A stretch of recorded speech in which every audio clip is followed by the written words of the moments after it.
beyond the black holes. They won't be like ready. We're gonna catch them kind of off guard. Okay, well, good. Well, then we're gonna start right now, catching you off guard right now. But how to play it from the inside? With this, the show has begun. Hi, everybody. Hello. Welcome in. Welcome in. Welcome in. Welcome in. Welcome into the show. You're in. You're in it. To the show. You're in the show. You're in the movies. That's right. You're in the movies. Everyone's favorite Connect game. Welcome to our spoiler cast for You're in the movies. Oh my God! Can you believe at the end of Act 7 when you find out that you're not actually in the movies? It was fucked up. I felt like I was kind of like lied to, by the movies. I feel like the movies aren't real, and that was not what I was expecting. We're here. It's the after show. It's the the giant Bombcast aftermath! ! I think that's what is that what the feed's called? Yes. Okay, great. I'm here. I'm Jeff. Ben is there. And we're here to talk to you in a variety of ways. And you can start with the ask a question button at the top of chat. You can ask us a question and I can hit this button and see what the questions are and see what they are. Leb Drift asks, did you guys hear about the new Bob Burnquist game? Yeah. No. It's going to have a bunch of Benihanas in it. It's pretty exciting. Real? It's holy shit. It's not. Weird. Who could have guessed? I got a mouse cursor over your face. No, it's okay. All right, we're good. And we have made some changes we were trying out a fun new method for getting your voices here onto the show via Discord. Where's information? What do people do? You already got a bunch of people. What do you?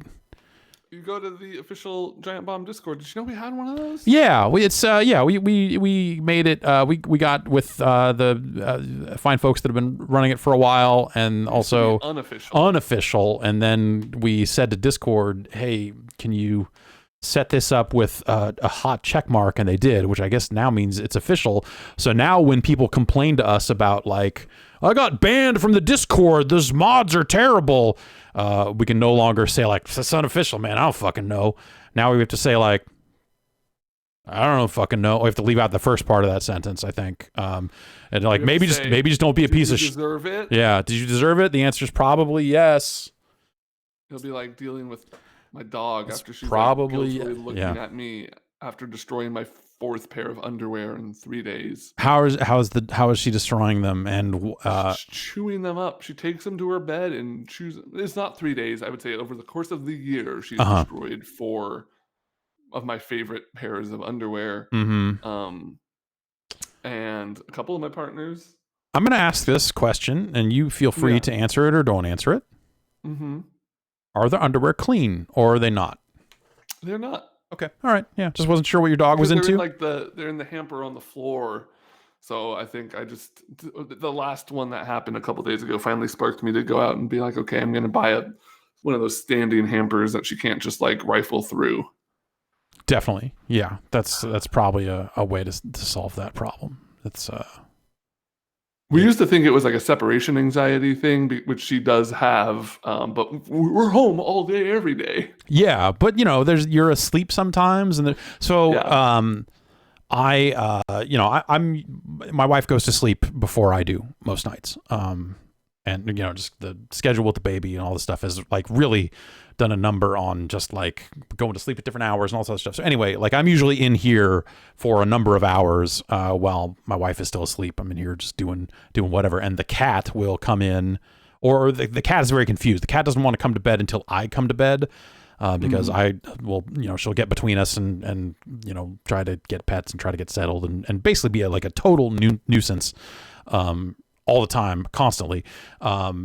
And so she will get in the middle of the hallway between the bedroom and my office and just start yowling at like 9:30 at night when the baby's been asleep for hours, and it's like this terrifying, like, don't fucking wake up the fucking baby, holy shit.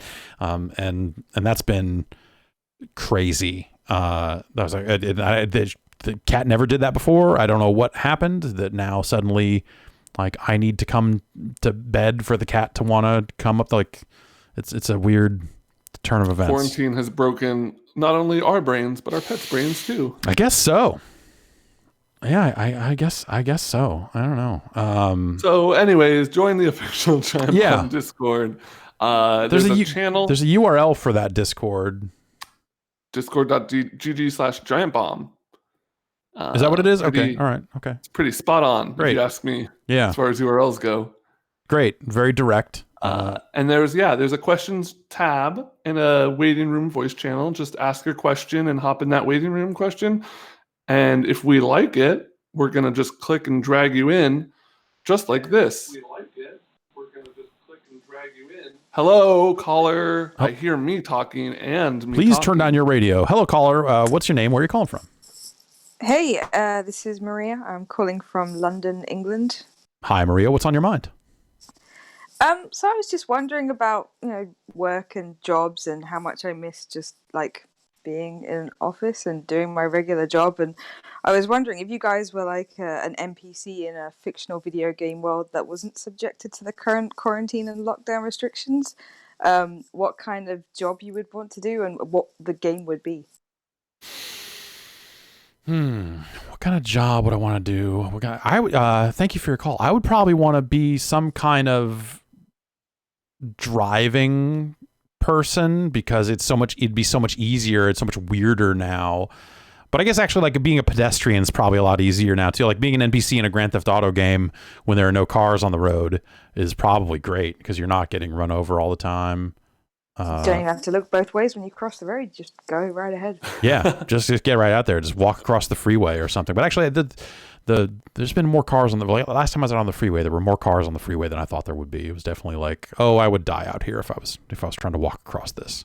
But yeah, I would probably want to do some kind of driving thing. Like someone tried to do like one of those, like, we're going to drive cross country cannonball run style. Like, let's fucking go while no one's out here on the roads. And that sounded kind of thrilling in a sick way, to try to like set some kind of weird speed record for driving cross country since no one is out there, doing stuff. Ben, what do you got? I would like to be the person in an RPG who lets you respec your build. So I could kind of silently watch and judge and just be like, oh, you're maxing crit, huh? Okay, interesting. Okay, I'll just bite my tongue. I feel like I would be able to learn a lot about the person by watching them respec. Yeah. Much respect. Much respect due. Thank you for your call. Thank you. Thanks for answering. Yeah. Have a good one.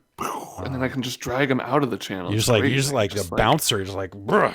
It's like I'm like the bouncer. You're like the bouncer. Check out this donkey kick. Yeah. All right. All right. It wasn't much of a. I guess I would like have to tilt my chair. Yeah, tilt your chair back. There you go. This is just all right. Every moment, this is just getting sexier. Yeah. That's. Now your feet are on the internet. Good. Yeah. Size 15 for future reference. Great. For people sending you shoes. Or for the wiki feet entry. Yeah. Okay. All right. Yeah. That's all important. Let's see. Deadstar asks, what's it going to take for the RTS genre to return to its full glory? It seems like there's a big enough PC audience to support a PC-centric genre like this. I don't know. Yeah. It seems like the RTS thing kind of comes and goes, and it's sort of a weird, like, it used to be such a major thing, and it just kind of, I don't know. StarCraft 2 obviously had a big old esports scene that it still exists, but it doesn't get talked about in a mainstream way the same way that, League, or, do you think MOBAs destroyed the chances of an RTS ever breaking through again? I mean, they were kind of already not like okay, League gets popular in like 2009, right? Maybe That's 2008. yeah, somewhere around there. Yeah. And at that point, like, when did StarCraft 2 first come out? Is that StarCraft 2 first came out 09? in 2010. Okay. So yeah, like in the period before StarCraft 2, there weren't really any standout RTSs. Yeah, there was definitely like a down, at least in terms of like on an esports level. I mean, I guess like Brood that's War is still right. Yeah, in Korea or whatever. Right, right. Thing, but like I don't think Command and Conquer ever did esports. Ever maybe, I don't know. But I guess maybe that's the wrong way to go about it. Like, I when I think about successful RTS games, I think about esports and that approach. But like in terms of what I would actually want out of a game in that genre, like I don't give a shit about esports. That goes for most, honestly. That goes for most just esports. But I think that's why I'm looking forward to like the kind of Command and Conquer like remaster stuff. Is like it'll be fun to kind of get back to that. Like I like a nice RTS campaign. Nothing too, doesn't have to be too over the top deep strategic, just like a good early to mid period CNC level of complexity. I thought I always had a lot of fun with that, just on like the default difficulty, and friends and I would get together and just like play against like a bunch of easy AIs, or like we'd be outnumbered by easy AI, so you could still win the fights, but they outnumbered you, so it was still sort of something depending on the game. And we did a lot of that, and we'd play against each other here and there too, but it just never, I don't know, like for me, RTS games, the competitive multiplayer was always something that needed to be there, but it wasn't always something I was like looking for first and foremost. So I don't know if there's room for that game anymore though. Here's a question. Do you think we're ever going to get StarCraft 3? Yeah. Yeah? Yeah, I think well, yeah, I think that at some point, like Activision / Blizzard is going to get to some point where they have to start pulling some levers on the Blizzard side of things to go like, well, what are we going to do next? Like, well, StarCraft is a huge thing that we haven't done anything with, so let's bring that back. But I don't think they bring it back as like a different type of game. I don't necessarily think they're, they don't do it as a MOBA. They already have one. They had Here's the Storm. Is that an active? Is that a have or a had? They're no longer developing for it. Yeah, I mean, you can still play it. It's playable. Yeah. Let's say had then. But also, like, I still think I would be potentially interested in the thing everyone joked about years ago as like a World of Starcraft, like a Starcraft MMO. Like taking that universe and putting together some kind of MMO. Was it that they stopped developing HOTS, or did they just like kill the esports side of it? I thought maybe they killed the esports side. I thought they said they're not adding any more characters, unless I'm tripping. Yeah, they might be still patching it, but maybe they're not like. Maybe it's not like it's like they're maintaining it. They're kind of doing. Like the work to keep it going, but maybe not, I'm looking, downsizing. The game is continuing receiving updates and new content, though at a much slower pace than before. Okay.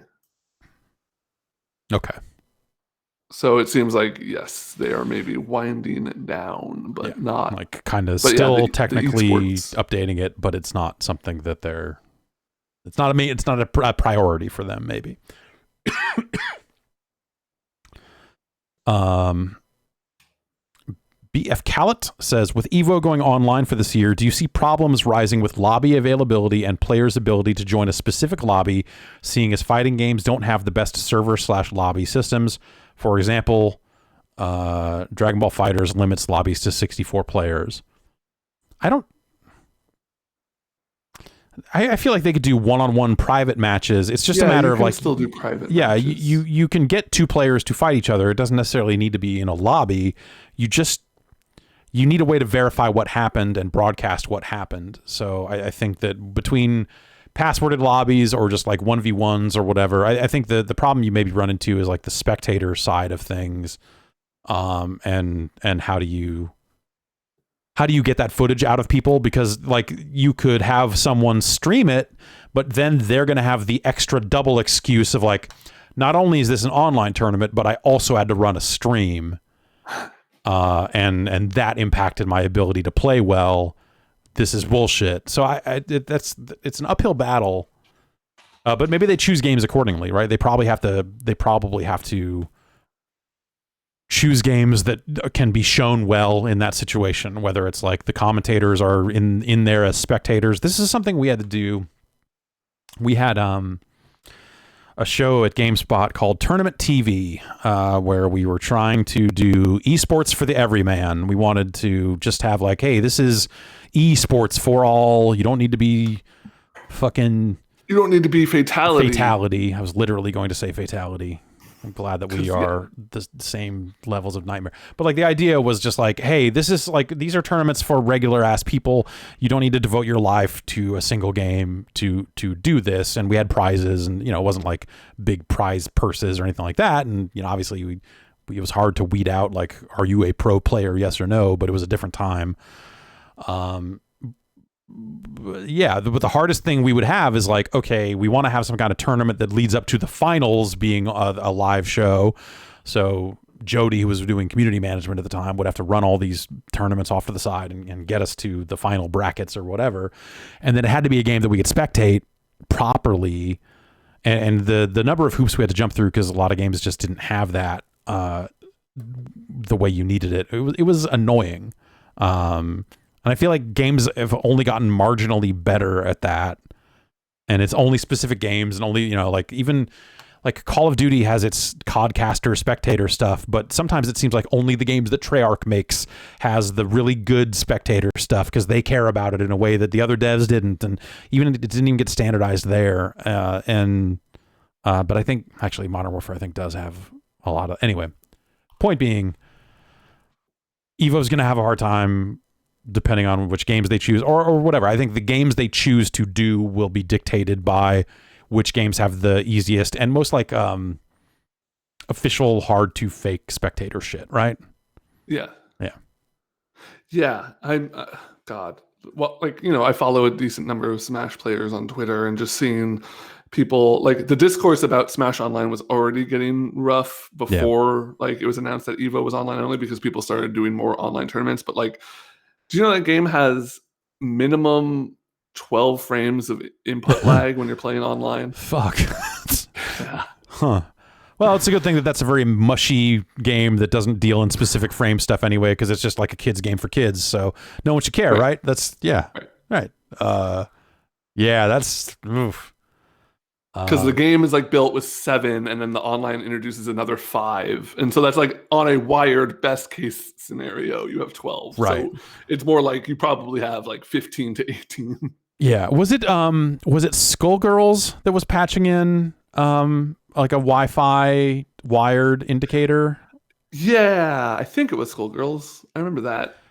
And I saw that was a Scrub Quotes tweet, or it was like a screenshot of someone saying like, if you're going to put this in, you need to offer refunds to everybody. Because like basically, oh my God, there's been some really good Scrub Quotes lately. Yeah. It's been a lot of like Wi-Fi focused stuff lately. That I just like. I think the whole indicator, like, I'm of two minds about it. One, as someone who is a very casual player of online fighting games, I'm never going to turn down a match against someone who's on Wi-Fi. I don't fucking care. I'm on wired just because I care about video games enough of all genres that I just, and that's just how I do it. But and it's good to know, because you're like, oh man, did I, like, if you drop a combo, right? It's like, oh, maybe it was the Wi-Fi. Like, it can help you kind of not beat yourself up, because you just always have that in the back of your mind that like you might just drop the occasional combo. Yeah. But the like salty Wi-Fi players who feel like they're being discriminated against, I have zero sympathy. Because like obviously they're out there trying to play a little more seriously, and I feel like that's just one of those things that, like, hey, if you're going to take this game seriously, you need to do the work to figure out how to get wired and all of these scrub quotes that are just like people going like, no, my Wi-Fi is really good. It's like, dude, stop. No, I'm like 10 feet from my router. Yeah. Yeah, exactly. It's just,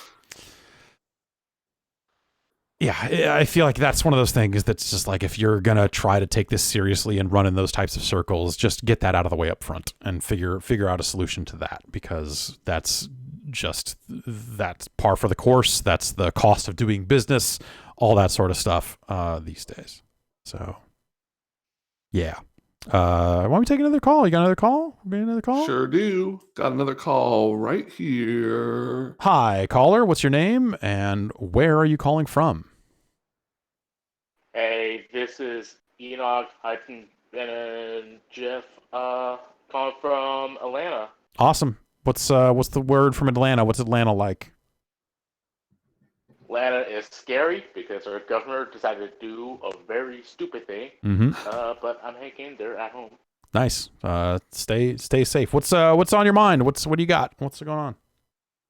What's on my mind is that, news came out recently that Souplantation, Sweet Tomato has decided, business is going to be untenable for the foreseeable future. So they're just going to hang up the towel, which sucks. Like, Souplantation was like, it was still trash, but it was like higher tier trash than other buffets. And I had a lot of good memories coming there with friends.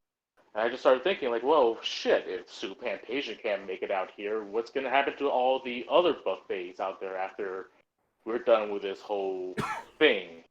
So, I just wondering, like, what can be done to, like, what needs to be changed to make the public confident going into a buffet again, but not change that would, like, really severely change the spirit, the identity of a buffet, because someday I would like to come back into a Golden Corral and eat some shit.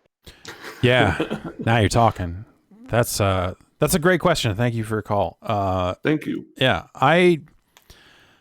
so we had Fresh Choice up here, and all the Fresh Choices closed a while ago. So, and so there's still one, or there was still one. There was still one in like the South, like in by like Daly City. Yeah, I don't know if that's still there or not. That might be gone.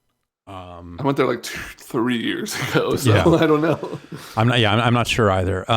So I've never actually been to a Souplantation because I feel like there's not a lot of those around here. There's some in SoCal. And there's like Sweet Tomatoes here, which is the same restaurant but different. Right. Because they realized that name doesn't play up here. Yeah, maybe not. I don't know. Like what is what's a safe buffet look like? Because let's like, you've got to figure out the parameters here. Here's the thing. I don't want to ask someone to get the food for me because it defeats the whole purpose of going to a buffet, which is to shamelessly fill a plate full of garbage and not have to like tell someone, no, keep shoveling it, keep putting the trash on it. I got it. Okay. You just do what those conveyor belt sushi restaurants do. You have a train of dishes coming out. You grab a plate. Like here's a plate full of mashed potatoes, and you grab that plate. And here's a plate with chicken nuggets, and you grab that plate. And you just grab the plates, and then you can even do the thing they do where you just hand in all your plates at the end, and that's how much you pay. Yeah, right? You pay for. Yeah. Or you can have an all-you-can-eat deal, like. Yeah, you could do that sort of thing. You're the only one touching the food. This is cooks. It's a hot exclusive. You've figured it out. You've figured. Yeah. Somebody get me on the phone with Souplantation. I could save them. Airstrike approved. Let's get this buffet thing back on the damn. Yeah, it just needs to be robots. I know Alameda County is dealing with a different megalomaniac right now, but maybe they can contact me and we can sort that out. That's right. It starts there. For sure. Yeah. Some kind of conveyor type system I think would work. The other thing I think you might be able to try is like you only have one person go through at a time, or you are doing some kind of distance between people as they go through, and they are using tongs. You're giving them like, here's your tongs that you use to get the food, now go. But then you got to trust people. Yeah, I don't know. Trusting people is where it all breaks down, right? Yeah. Yeah. Because you can't trust anyone. No, exactly. Exactly. Samson asks, best school lunch treat, fruit by the foot or Gushers? Oh, I love a Gusher. Yeah. I do love a Gusher. I don't really like fruit by the foot or like fruit leathers or, whatever you want to call them. The fruit roll-ups. Like, yeah, I used to be into them when I was really little, but I'm not so hot on them anymore. They're just kind of whatever, man. But Gushers are stupid. And I'm not going to say I like Gushers, but I would choose Gushers in this because as a school lunch treat, not only is Gushers just like kind of stupid and fun, but also it probably has a pretty high trade value out there in a school lunch that you could trade it for something else. That's like a half slice of pizza for Gushers. Could you get away with that? What do you think the pizza to Gushers ratio is? Honestly, I think you could if you find the right sucker, you could get a whole slice. You got to find the kid with the sweet tooth. Gusher, I feel like, is a top tier trade. We used to do a lot of nerd ropes. That was kind of the treat that I would get a lot of, which I liked because it had the gummy, but then it also had the really. I like a sour candy a whole lot, and those nerds just have like that little bit of tartness to them. Right? Yeah, they do. That does me right. Yeah, I like nerds. I don't like nerds ropes because I don't need the rope. Just let me pour the nerds. Give me the 2 flavors and the little thing, the little fun slidey. The nerds box, the little slides, and being like, "Ooh, I'm going to open this one 50% of the way, and this one 70% of the way, so I get more purples than pinks." Yeah, that's what I want out of nerds for sure. And as again, I'll say again, I don't really like gummy. I don't like gummy foods. Gummy vitamins, I'm okay with, weirdly enough, but this gummy bears and gummy ropes and gummies. It's just usually not my thing. Let's see here. Force asks, got any good recommendation for high frame rate games for my new 144 hertz monitors? Also, when are you going to stream at 144 hertz? I'm probably not going to stream at 144 hertz, just from a bandwidth perspective. But Psycho says Quake 3. Yep. Just, I think go back to the game, the oldest, best looking game you can think of. That will definitely, like, you can run it at crazy high settings and see what it looks like there. I think that's always fun to do. I think Doom and Doom Eternal both optimize pretty well, and that stuff's kind of cool. Maybe like a driving game. That stuff can be cool too. I'd probably go with some stuff like that. That's probably what I would say. Let's see here.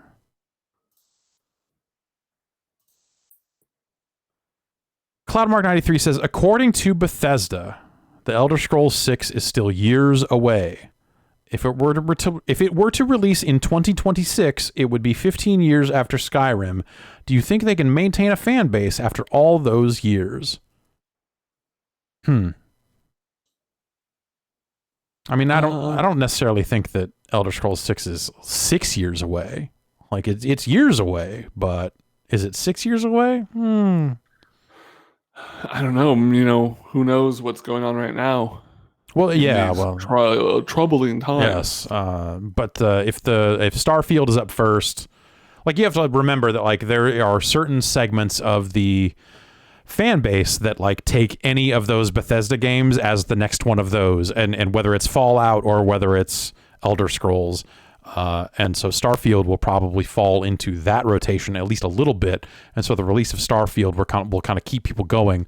Also, they'll probably release Skyrim at least twice on the PlayStation 5 and Xbox Series X. Like they'll probably do something like that there to keep it going, if nothing else. And they have Elder Scrolls Online to kind of keep people on the hook there. So I don't think they'll have trouble keeping interest in Elder Scrolls, or even if it's like a brand new thing for people when they see it for the first time, I still think that would be, those games show well enough that people would probably be pretty excited for it. I think. I don't know. That's where I'm at. I think you're right. Yeah. I like it, those games just have, gosh, maybe it's like one of the biggest series that I can think of that has that name, not only just like name recognition, right? Like there's lots of games with name recognition, but that kind of like, say what you will about like those games maybe never being really, really great, but they're always like pretty solid. Like everyone's got their favorites. Everyone's got like the Elder Scrolls that really speaks to them, Yeah. ones they like more than others, but like a new Elder Scrolls is going to be at least like this level of quality, right? Sure. Yeah. It's well. Yeah. Yes. Yeah. I think my hope is that like with these next two games that they've got announced and on the books, that like I really hope they focus on, making them less fucking buggy. Honestly, like they've been plagued by that stuff in the last hand. They've cracked jokes on stages about that, and I just don't. I want those games to just fucking work and not bust, not break in. Like if they're a little funky, that's fine, right? I mean, that kind of comes with the territory, whatever. But for it's me, fun it's to see like an NPC kind of like fly up into the air or something. Totally. But like, yeah. But like when a quest breaks and you can't progress because or it your broke. character gets stuck in geometry. Yeah. You have to reload. And like those sorts of things they need to get past that, and they haven't. And I think that was, for me, that Fallout 4 was the breaking point on that for me, of just like, come on, you've made a lot of these on consoles now. It's not, nothing about this is new to y'all. You've been wildly successful with these types of games in the past, so you're not broke. Try to make it happen out of the gate instead of a bunch of patches after the fact and all that other stuff. Like my time playing Fallout 4 on the PlayStation 4 I had a pretty bad time with it. That game's okay. That game's mostly fine, but it's just too rough around the edges to recommend it in some ways. You're just like, man, why are we doing this still? Why? What's the appeal? Like they're killing the appeal of those games when they put them out that way. I don't know. That stuff's always frustrating, and that's it is what it is. But I just, yeah, and Flexi5 says fans just don't hold them to task about their bad work, so why should they spend the money to fix it? I think that's at the end of the day, that's the situation, is like those games sell, and they sell just fine in their current form, so they're not incentivized to do better. At least in that specific way. Like obviously the bar gets raised visually and all that other stuff as they move to new consoles and all that other stuff. But at the same time, I think, every time they do it, there's probably some segment of their longtime fan base that probably shakes loose. There's like, nope, this was the breaking point for me. Like I've done this too many times. It's cool that you did this, but it's too fucked up.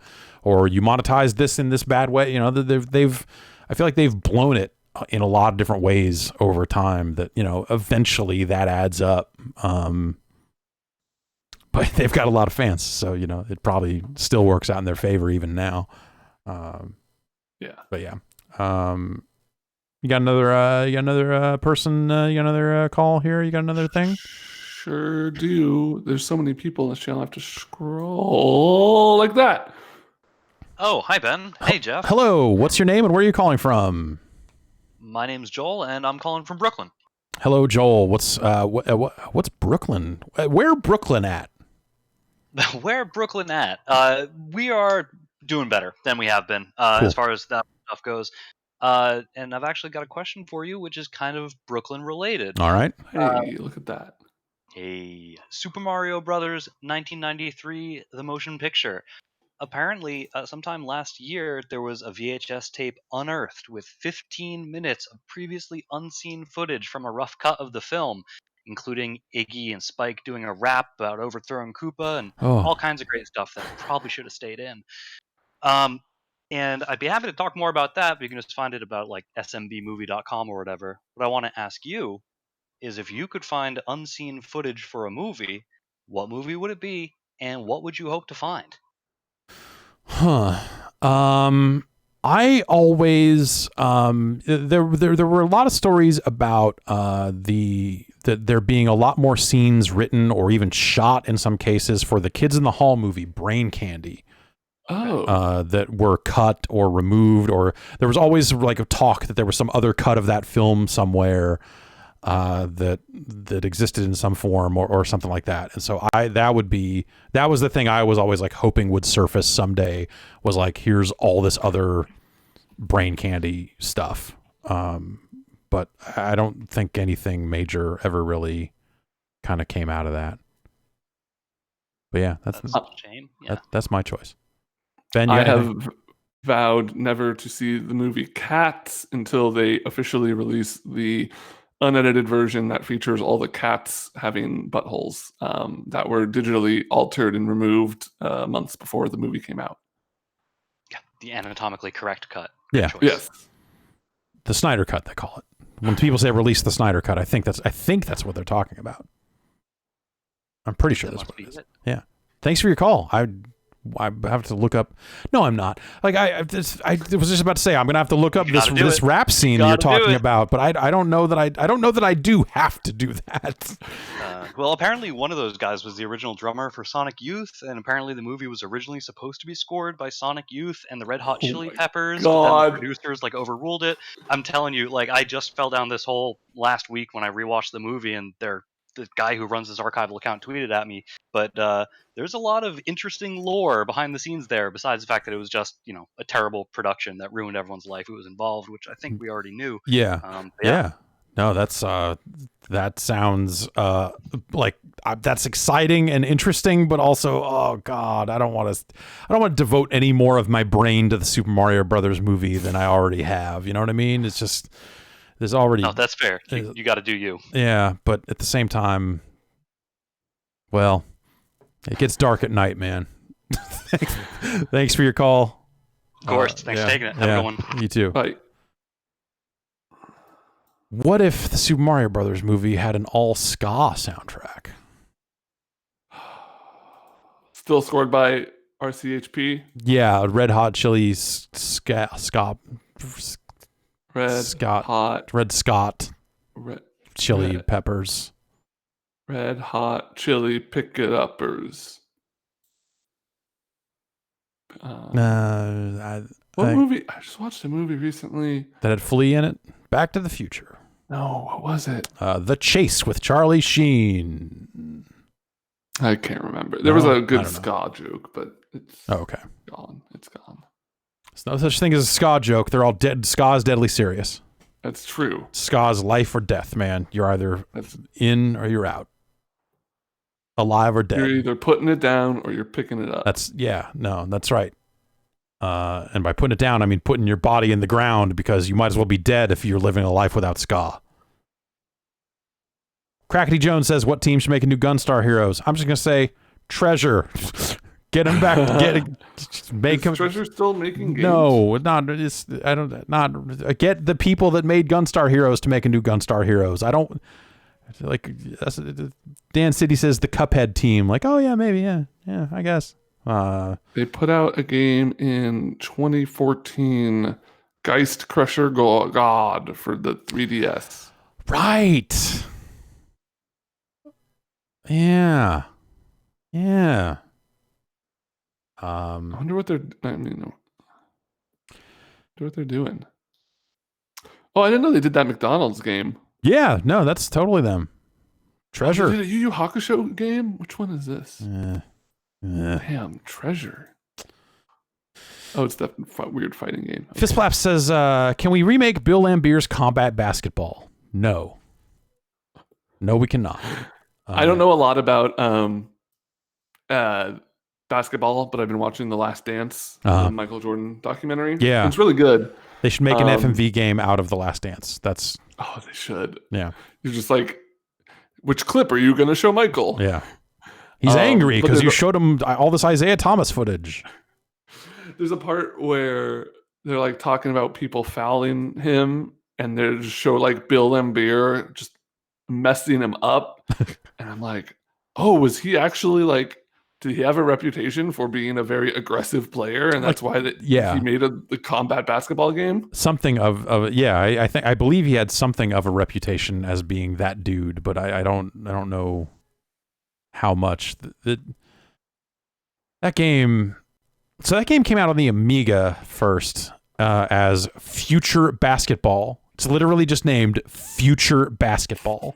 That's good. I like that. Yeah. And then for the US, when they put it on console, they brought it over and like put Bill Lampier's fucking name on it and redid the title screen to have an awesome picture of him. And it still sucks. It still is like you're playing like bad basketball and everything's made of metal, and then also there's just these you don't have weapons, you just pick shit up, or you walk over power-ups that like cause a homing saw blade to appear and hit the other player. So there's no actual combat in combat basketball.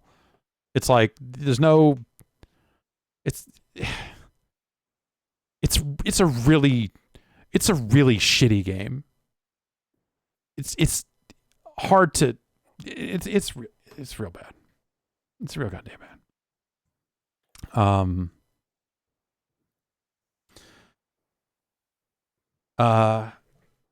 Bakajanai, says I can't be pronouncing that right. Did Sony miss out by not rebooting SOCOM as a battle royale? No, MAG would have been a battle royale. Yeah, reboot MAG. There's never been a better time to reboot MAG. America is missing a massive action game. That's right. These action games we've got, hey, they're big, but are they massive? I don't think so. No, SOCOM is a time and a place that I don't know that it would stand out as unique anymore. I don't know that if you made a new SOCOM, in fact, they kept trying to make more SOCOM games after SOCOM 2. Not that SOCOM 3 was terrible, but I feel like SOCOM 3 was the line. SOCOM 3 was where you were like, this is still cool, but it could be better. Yeah. And then it was all severely downhill from there. And SOCOM was a great game because there were not a lot of serious multiplayer shooters on a PlayStation 2. And it was rad. And now I think there are so many shooters on all platforms and all that other stuff that they tried to kickstart a SOCOM-esque. It was like someone who was involved with SOCOM at a point was trying to kickstart a game that made it onto Steam in early access at some point. H-Hour, I think it might be called, which is like a terrible name, but H something. No, that's a Steam game you can get right now for 69 cents. It's different H.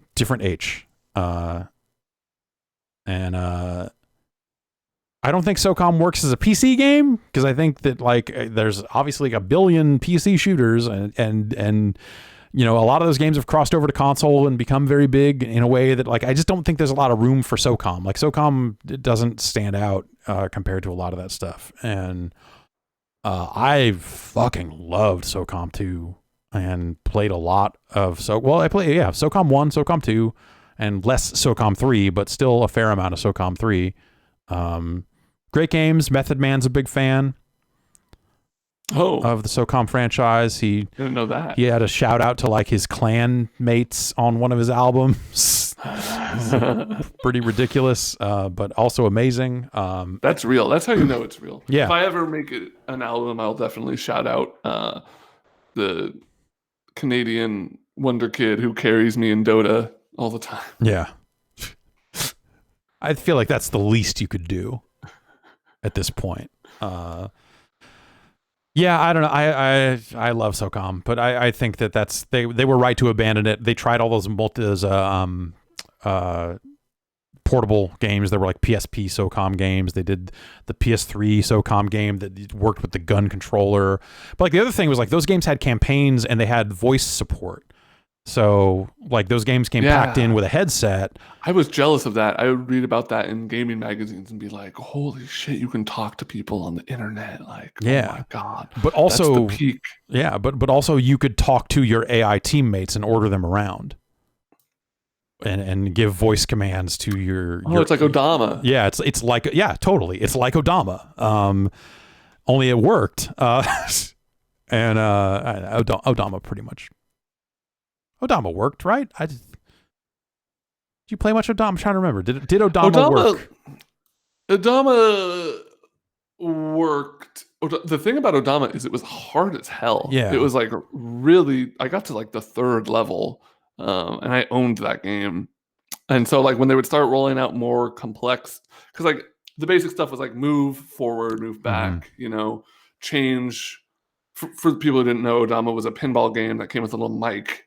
And you could command your troops on the battlefield. So it would be like you'd be playing pinball, but then also have an army that would try and take objectives and stuff. So you could kind of have them, change formations and stuff and move around the field. But it worked 70% of the time. But the problem was like that would have been acceptable on its own, but the game was so hard that it just was frustrating when it didn't work. Yeah, I remember like all the pitches for Odama being really incredible, and you're like, man, I can't wait for Odama to come out. And I remember we got Odama in, and it was like, oh, this isn't nearly as cool or as functional as they kind of made it out to be. I loved the box art. Yeah, for Odama. Yeah, it's good. It just had like you as God and a giant pinball crashing through these walls.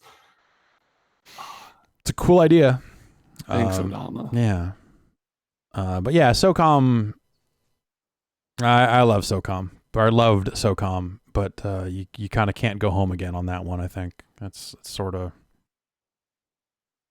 my thoughts on it. Is you can kickstart it all you want, and you can do all your things, but like too much has happened in the shooter space for a game that is faithful to original SOCOM to actually gain a real foothold. And so I think at best you're going to attract people who are just like specifically looking for that deliberately kind of old school console focused experience. And yeah, I don't think it hangs, I guess, ultimately. You want to take one more call here before we head on out? You got anything for me? All right, you figure that out. Fit Alpha 6. Fit Alpha says, "Why don't Iron Galaxy do arcade style sports?" Yeah, I mean there are people there that worked on Blitz the League and some of those kind of latter day console midway sports games. Red Card Soccer, probably a little MLB Slugfest, I'm sure, at that studio. I don't know. I think a lot of that stuff kind of ran its course in the midway days, and they probably were there to see how those games didn't work, or did and didn't work. And imagine a really good modern Blitz game. Yeah, imagine. Huh? What would that look like? Hey Jeff. Huh? Surprise! Hello, caller. What's your name and where are you calling from? Oh, hey. This is Kyle from LA. Hey, Kyle. And, I just wanted to ask, since you didn't seem to respond very well to Scorn, what with the wall dicks, and H.R. Geiger kind of has a really sexual, wet, oppressive kind of look to him. Mm-hmm. Is there like a game genre that you think would fit the aesthetic more, like maybe like an Animal Crossing or Cooking Xenomorph or something like that?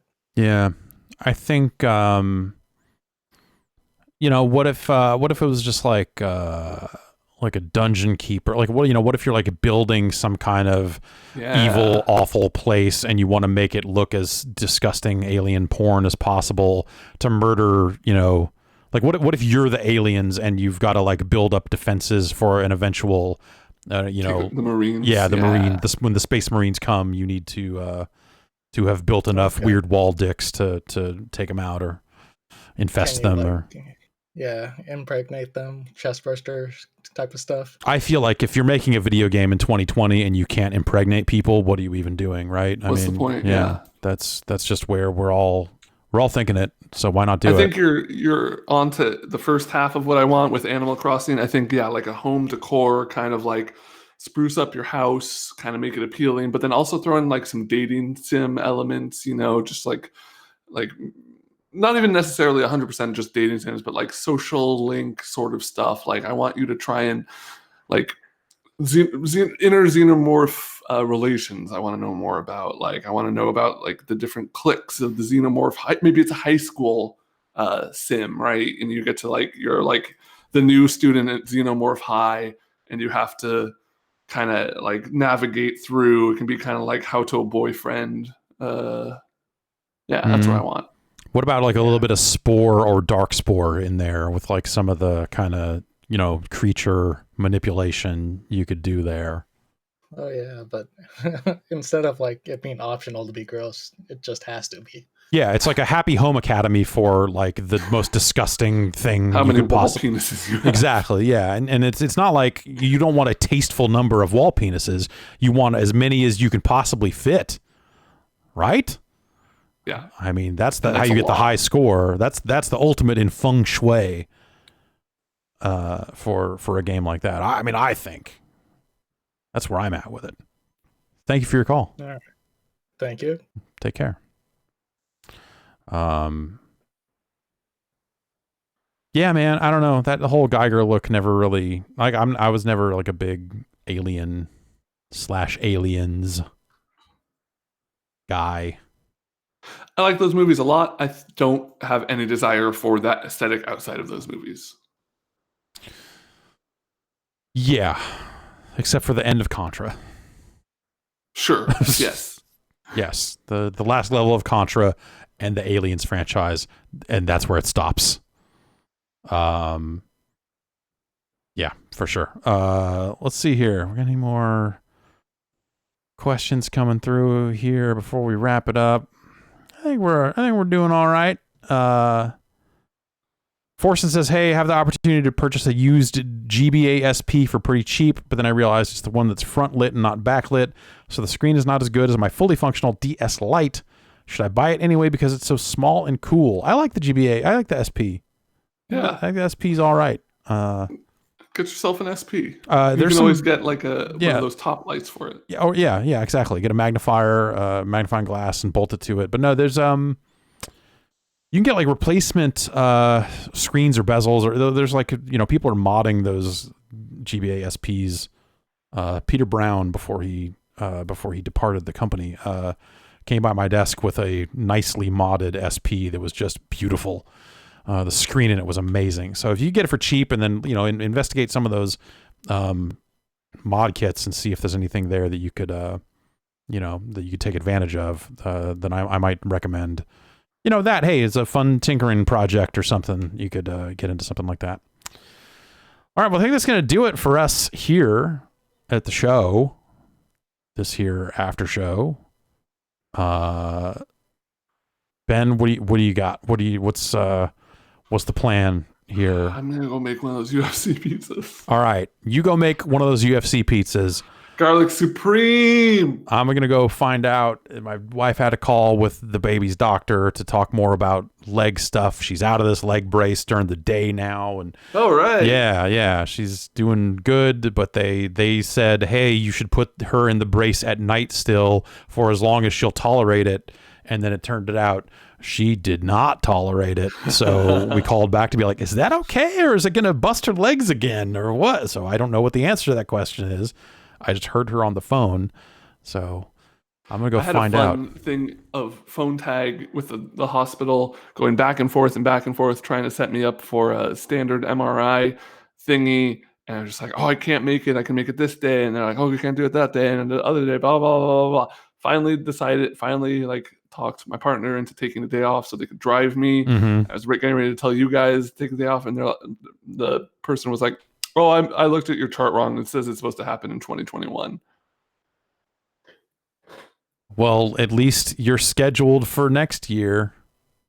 And at least I'm paying a lot of money out of pocket for this. Yay! It's a tax write-off. Is it a tax write-off? There's some kind of, if you're over the standard deduction in medical fees, Tax talk. Have you done your taxes yet? Oh, Me neither. I'm like halfway done with them. I gotta get it done. USA. We'll be back next week with more of this business. Everyone stay safe out there and stay tuned. I believe Jason is up next with more of that Dragon's Dogma. And have yourselves a fantastic day. See, now now you're seeing this is me remote desktoping into my other computer so I can click the stop streaming button. I'll stop the recording first.